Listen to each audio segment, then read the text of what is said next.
mean, there's all this stuff that had to be considered, right? A lot of obstacles to overcoming that. They were going to need, at one point, they're going to need weapons to protect themselves, aren't they? They needed everybody on board. I think about everybody playing their role. What would have been some of the roles that would have had to been played? We would have had to have what? In amongst that labor, what kind of roles would there have been? Yeah, definitely masons. What else? Somebody cooking food. What else? I'm thinking somebody that's just walking around with buckets of water and taking care of those dudes that are hauling rocks. They had to have water all day, didn't they? Somebody had to do that kind of work. I mean, there was a job for everybody, wasn't there? There was something for everybody to do. Man, look at the parallels here, right? We listened this week. There's going to be jobs for everybody, isn't there? But what's unique about this situation with Nehemiah and the wall, what happened? Everybody did them, didn't they? Everybody jumped in and did what they had to do for the common goal of building that wall. And that's why this story to me is so neat that it just happened to be in the book tonight, is that we all have to do something, don't we? We can be the water carrier. We can be the person that mixed the mortar. We can be the guy that's watching out. I may be disabled, but I could be the guy that was watching for the bad guys coming, couldn't I? Because I still got two sets of eyes, so I'm going to use what I got. I'm going to be the lookout. I'm going to be whatever it is that I can be so that we can all accomplish what it is that we're trying to do. And that's being an encourager, isn't it? And on top of that, we have to encourage one another during that work, don't we? Whether it's building a wall or winning souls, whatever it is, we all got to encourage one another along the way. There was a lot to do here. Let me get back to my notes so I can get back to where I was at. I got on a tear and just took off. So well, I appreciate it. Let me see where I'm at here. I put down here, we got to be bold. We can't be afraid. What was the situation here in this story? What was it that they probably should have been afraid of? Was Sanballat and his buddies, right? I mean, they're threatening to hurt them physically. They kept working anyways, didn't they? Are we going to be afraid every now and then when we try to share the gospel with somebody? Are we going to be a little fearful from time to time? Yeah, I think we are, if we're honest. If we're going to knock on somebody's door that's a newcomer to town and we want to meet with them and just get to know them, that's sort of scary. I think we're more scared of it than we probably should be these days, because most people are still decent people and will talk to you. We think everybody's an axe murderer, don't we? But they're really not. So I think that some of our fears are unjustified, but they're still fears, aren't they? They're things that we've got to cope with. We've got to be determined. We've got to get out there and do the job just like these folks did. It's going to take some planning. It's going to take some planning from us, just like Nehemiah spent those 3 nights prowling around looking at what was going on. We're fixing to spend several weeks doing some planning and preparing and trying to get things ready so we got a solid plan about what we're doing. So I know we're all enthusiastic, but let's all be patient and we'll put this thing together. You can already see, I said a while ago, we had a meeting after the thing last night and we said we need these posters put up, and look, in less than 24 hours they're hanging on the wall. That's enthusiasm, isn't it? And that's good stuff. Thanks, Mark Overby, for doing that. That's what it takes.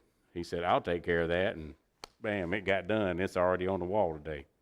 So we just got to work together, help each other out in that sense.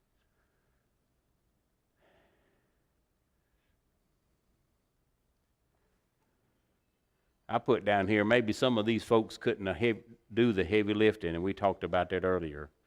They did what they could to help out.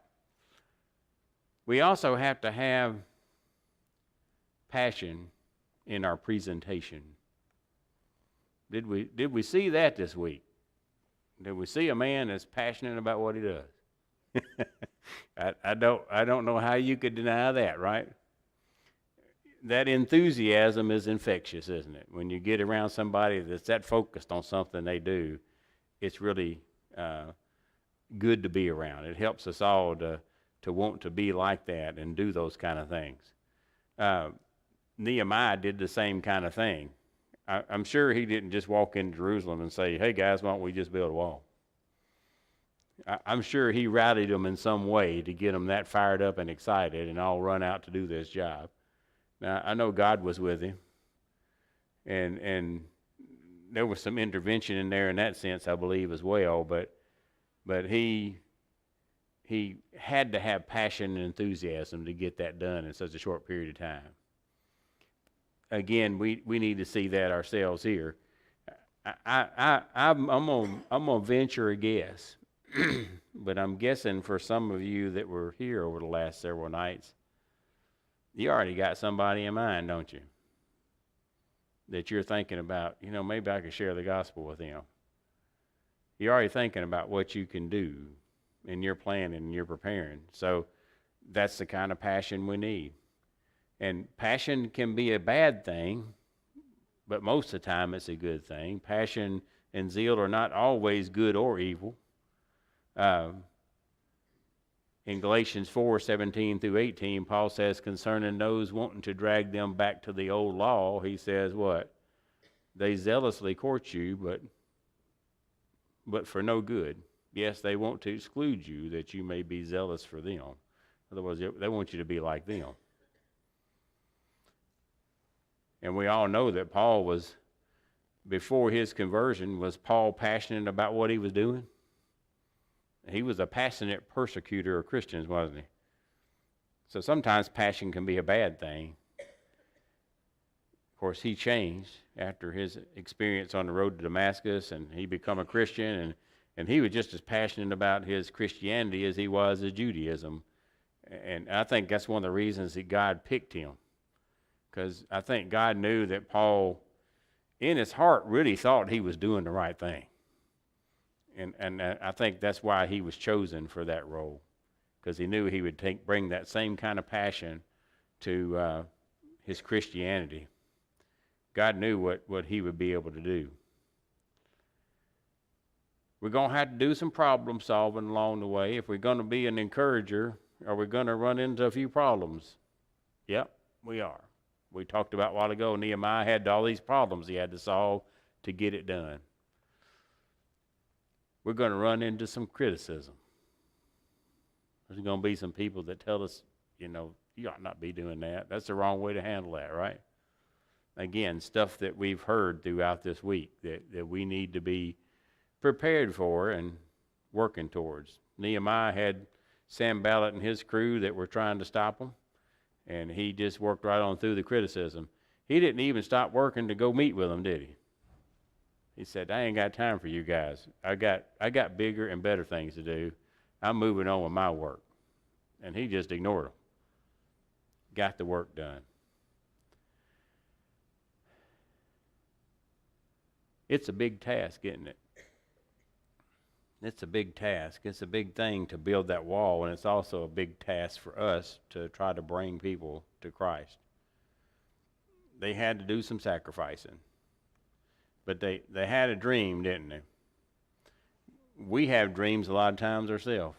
What are some of the things that we dream about doing? We dream sometimes that we could run a marathon, or that I'm going to lose 25 pounds in a month, or I'm going to grow this giant vegetable garden and I'm going to feed the whole family all summer because I know I can do it.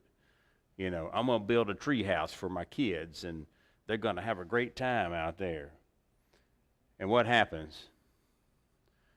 What happens after we start those things? We realize how hard it is, don't we? we realize that it's more difficult than what it looked like on paper. Uh, I'm sure those people that worked on that wall for 52 days, now I know those folks worked hard every day, but I'm going to guess they were pretty sore. They were probably wore down and sore within a couple of days of starting that job. Nobody had been building a whole lot in Jerusalem because it was all tore down. They probably hadn't been doing a whole lot of work, to be honest with you. They'd probably just been surviving. And to take on a job like that, it probably really hurt. It physically hurt, okay? It was a challenge. So sometimes even when we have a dream, we got to realize that there is the reality of the work that has to be done, isn't it? It's hard work. And whether it's teaching someone the gospel or whatever, it does take some effort, some planning, and time. I had to put my effort into that as well. Again, that's the time when we really need to be encouraging to each other, isn't it? Are we going to be successful every time we attempt these things, or that we try to reach out to somebody? We're not, are we? That's when we need to tell people, great try. I saw what you were doing. Good job. And encourage one another to keep pushing forward with what we're doing. I said this a couple weeks ago, and I'll say it again. You know, we need to give pats on the back for our failed efforts and handshakes for our successes, you know. We need to be there for one another. It was really great Sunday morning to see 13 people respond up here. And it was even more encouraging to see everybody up front with them afterwards and encouraging them. And I saw a lot of pats on the back. I saw a lot of hugs and handshakes. I saw a lot of smiles. That's what we need to be like all the time. We can't let the distractions get in our way. It seemed like with Nehemiah and his wall, the more work they got done, the more the people that opposed the work tried to stop it, didn't they? So with the success will also come some what? Distractions and people that will try to shut us down or slow us down in what we're doing. We got to keep pushing on. Even with that, where's the distractions going to come from when we're trying to convert someone or trying to teach some about the gospel? Remember the stories he told us about this week? When was it the distractions came? When it started getting serious, when we started getting into the 3 books, right? Usually about book number 2 in those stories, he would say, what happened? Her mama showed up and didn't like what we were doing. There's going to be those kind of distractions, aren't there? And whether it's evangelism, whatever it is, when we're trying to do good, there's going to be some distractions from time to time. We got to try to push through those. I thought he gave us some excellent ways to deal with people and trying to help in those situations, but we always stand for what the truth is, don't we? The book talks about when we're trying to be an encourager, we got to overcome fear. Do you think? I don't really understand the total relationship between Nehemiah and the king, but I think that took a lot of overcoming of fear to walk up to him and tell him, I want to leave. I want to go do something different. You know, the king could have had his head lopped off for that. That was bold. That took a lot of bravery. We're not going to have to deal with something like that. We're probably not going to be putting our life on the line. But we do have to overcome the fears that come with the things that we do, whether it's encouraging someone to obey the gospel, whether it's trying to encourage a fellow member to turn away from sin. Whatever it might be, it's usually not very comfortable to do those things, is it? You have to overcome the fear. And it's all about how we approach it. Yes, ma'am. I think it interesting. They had a relationship strong enough that when his presence looked sad or down, the king asked, "What's wrong?" Yeah. He's never seen him before. It says that was the first time he'd seen him that way. So Yeah, and Then he shared, because he had been praying to God about it. well, I think the trust was built there because I don't know exactly the role of what the cupbearer was, but I think it was basically to taste stuff before the king took it. He carried the wine or whatever it was that he had, but really he was putting his life on the line all the time for that king. He was tasting it to make sure it wasn't poisonous or someone wasn't trying to assassinate him. And you know, over time, that has to build some trust between you and the king, doesn't it? Um, there has to be trust there. Times were a little different those days, and there were some evil people out there trying to do bad stuff to the kings, so they had their people to protect them. Nehemiah was that guy. So it's about building that trust again, isn't it? So there's a lot of things that are fears that we have to overcome, I guess, for ourselves, whether it's just being an encourager or doing something evangelistic. You know, I jotted down a couple of notes here.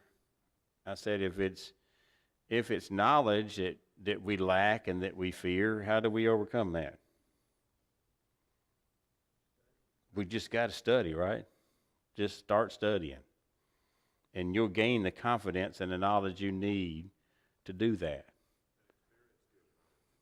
That's right. Experience does gain a lot of knowledge for us. How do you gain courage?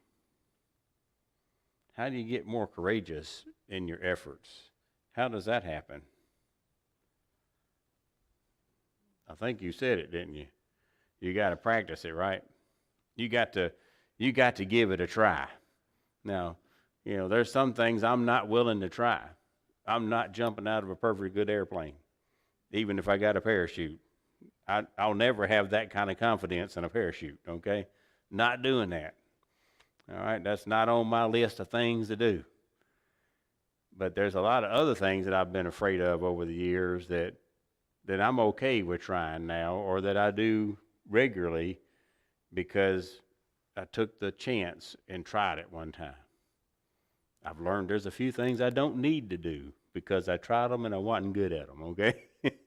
and I think we all know what some of those things are, but when it comes to being an encourager, sometimes it's just a matter of stepping out there and doing it, isn't it?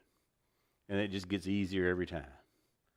You know, that's why it's important for us, you know, that's why we always have our young men come up and lead singing that want to do it, because the more times they do that, the easier it gets. And before long, it's just what they do. They don't even worry about it anymore. And it's not fearful for them. It takes experience to gain courage, doesn't it? So even as we go down this road of evangelism, whatever it might be, I would encourage you to challenge yourself a little bit and try something maybe you hadn't tried before. It's not going to kill you. And you'll be okay. The sun will come up tomorrow, and if it doesn't, I hope we're all in heaven. Okay, and we won't be worried about it anymore. Try something. Push yourself just a little bit to do something maybe you haven't tried before.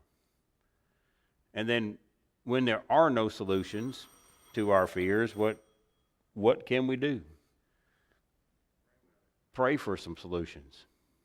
They'll probably come along. Okay? We just got to lean on God and ask Him to help us to come to some realization that will help us to understand what it is we need to do, or to create a situation in our lives that helps us to understand.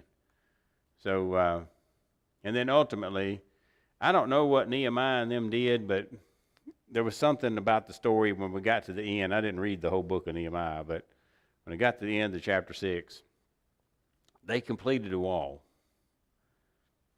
And it really, I don't remember it mentioning some kind of celebration, but I'm sure there was a lot of pats on the back and a lot of people happy about that situation. But you know what was going on around them? Even though they had completed that whole wall around Jerusalem, and it probably looked pretty nice, guess what the rest of the city looked like? It is still destroyed. There was still a lot of work to be done. Before all the people could come back, we still got a whole city to rebuild. We got the wall up, that's great. But there was still work to do, right?